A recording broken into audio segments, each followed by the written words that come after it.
எங்கே போய் கேட்டாலும் பித்திருதோஷத்தினால பாதிக்கப்பட்டிருக்கீங்கிற வார்த்தை. யாரை பார்த்து கேட்டாலும் பித்திருதோஷம்தான் உங்களுக்கு தொல்லைக்கு காரணங்கிற வார்த்தை.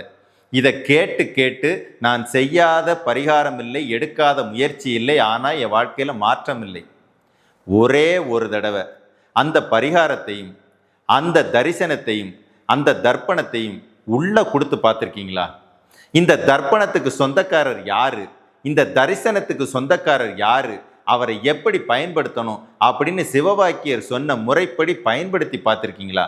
பாருங்க, உங்க வாழ்க்கையிலையும் அதிசயம் நடக்கும். எல்லாரும் சவால் விட்டு சொல்லக்கூடிய கர்ம கணக்குகளையும் தோஷத்தையும் விளக்க முடியாதுன்னு சொல்றாங்க இல்லையா?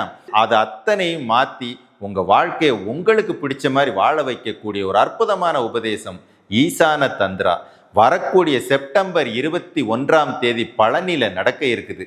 பித்திரு தோஷத்தால் தொடர்ந்து தொல்லைகளையும் தோல்விகளையும் விரைய செலவுகளையும் பார்த்துக்கிட்டு இருக்கிற உங்களுக்கான வாய்ப்பு. பயன்படுத்திக்கோங்க. வாழ்க்கையை சந்தோஷமாக வாழுங்க. குருவே சரணம்.